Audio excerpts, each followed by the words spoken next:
Welcome everyone, and let's talk about Final Fantasy XIV's Endwalker caster changes. This is going to be a focused topic, breaking it down for us today. Guys, if you haven't seen my reaction just to Summoner alone, let me just play a small highlight here for you right now.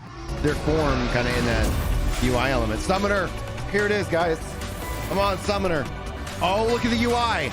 Turns into Garuda. That's Garuda. That's not an Eggy. That's freaking Garuda! Okay, I mean, the spells are great. Here comes Titan! Titan, yes! Yes!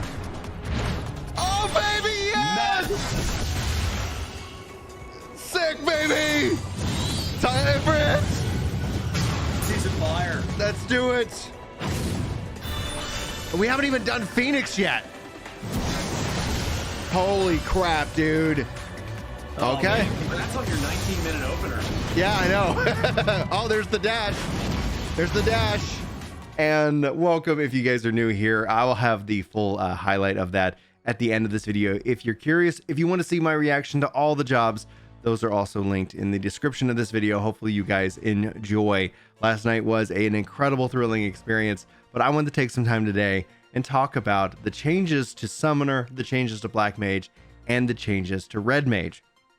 So first and foremost, we'll start with Summoner. Yoshi P actually specifically showed this off in the live letter, showing off how that you summon Bahamut, and then that opens up your ability to summon Ifrit, Titan, and Garuda. No word yet if we're able to kind of swap those out for other avatars at some point, but regardless of that, here we have a real Summoner brought into Final Fantasy XIV for the first time. Summoner's always been in this weird spot. It has, and especially with Shadowbringers, when the fact that like the Eggies themselves kind of lost their ability to take damage, and you really lost a lot of control over them, it just seems like a natural evolution to have an opportunity to really fully rewrite the job and make it something different and unique, and that's what they did. I hope to be talking about the healers and the tanks here in an upcoming video, so if you guys haven't subscribed yet, be sure to do so. Hit that like button if you feel like I earn it. It really does help out the channel and these videos. But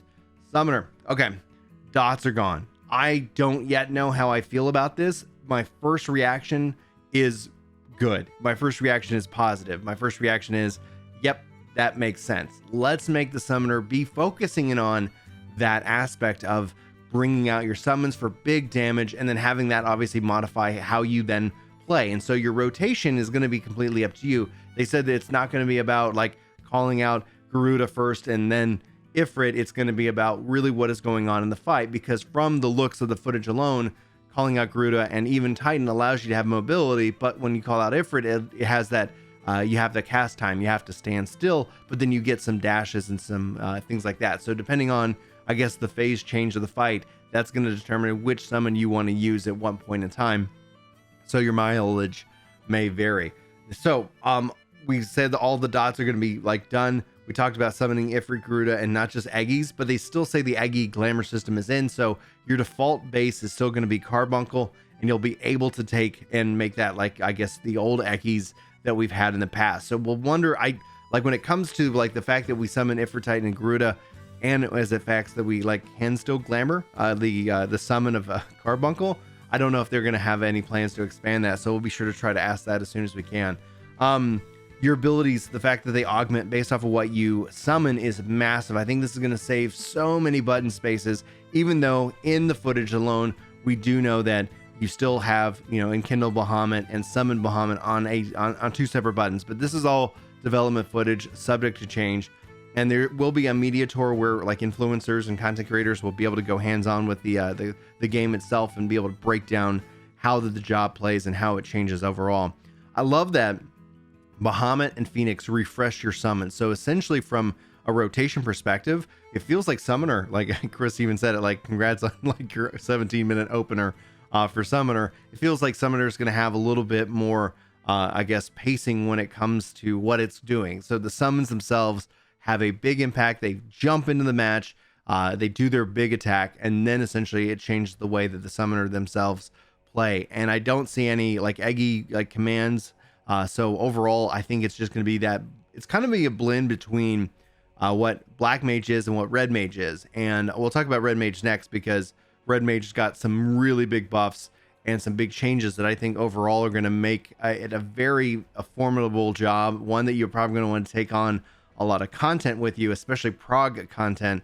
So when you look at that, the fact that the resurrection ability like stays in is, and Yoshi P said, by the skin of its teeth, it continued to create a lot of debate, means that I feel like when you look at it in terms of pure DPS, Black Mage is still going to be number one. It doesn't have the utility like a Raise, but then right below that, you're going to have Summoner for a little bit more mobility, a little bit more damage, not so much utility. And then below that, you'll have Red Mage, which brings even more utility, obviously with Resurrections, but at the same time, they now get a massive AoE buff, the ability to kind of shield and defend the party. So let me just make sure I hit all the notes here.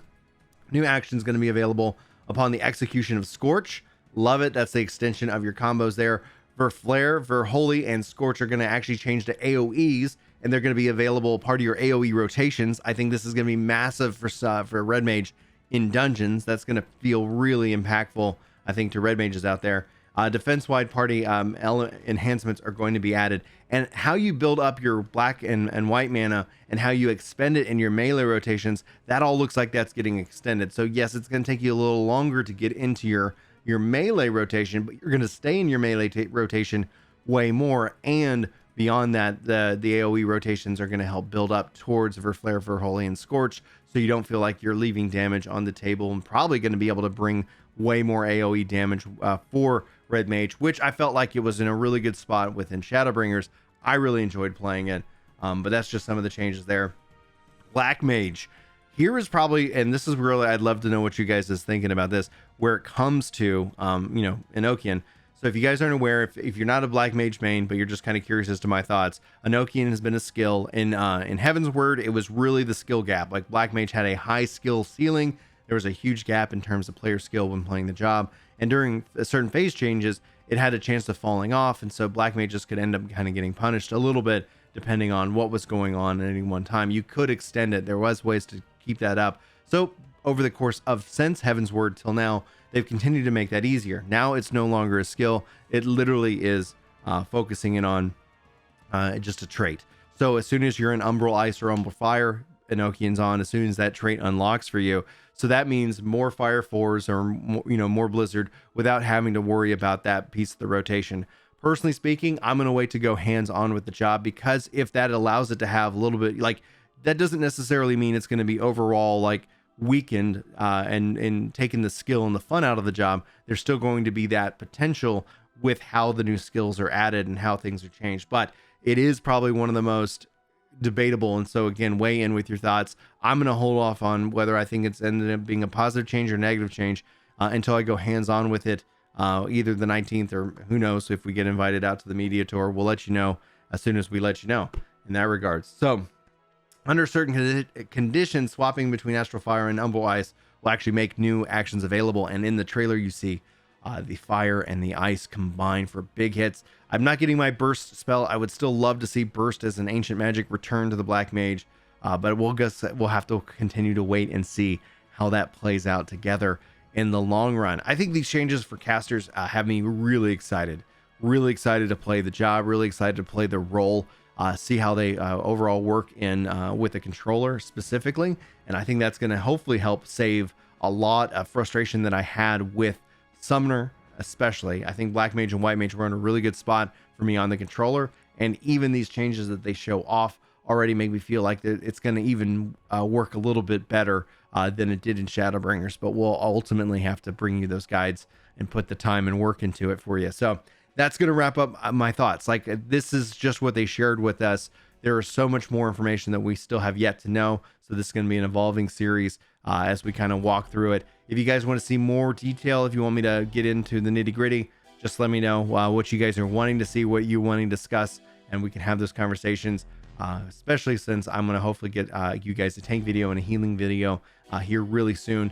And if you guys want a melee and a ranged melee, you got to sound off and, just ask for it, and I'll do my best to get it to you guys hopefully this weekend. It's a crazy weekend. I'm so thrilled and excited and sleep deprived and more. If you guys are curious about the content, again, check the playlists. We've got the full thing coverage, we got the summary coverage, and we also have every individual part broken up for you. Guys, love you faces. Thanks for watching. Thanks for listening. Hopefully you have a wonderful day. Hope to see you in my next video, but until then, take care. Their form kind of in that UI element. Summoner, here it is, guys. Come on, Summoner. Oh, look at the UI. Looks like we got it. Well, yeah, we have an Eggy, which is Carby. Yeah, I think we are. Final Fantasy X. And so it looks like we have a red, a yellow, and a green. Okay, here comes Bahamut. Carby's gone. Carby turned into Bahamut. Well, yeah, that's kind of that mindset. The gyms are locked. The gyms are locked. Okay. Now, Mama Fakes, Eggy's back. Turns into Garuda! That's Garuda! That's not an Eggy! That's freaking Garuda! Are these Magicite? In a way, in a way! Oh, baby! Oh, show me more! Don't end. We got 11 seconds on this one. Okay, so we did Garuda, so we still have Ifrit and Titan. Yeah, we still have Ifrit and Titan.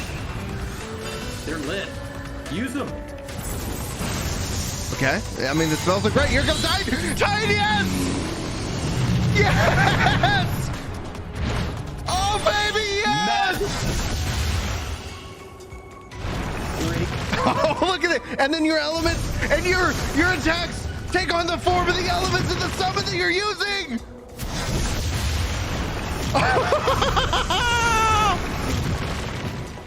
Sick, baby! Time for it! Season fire. Let's do it! We haven't even done Phoenix yet. Holy crap, dude. Oh, okay. Man. That's on your 19-minute opener.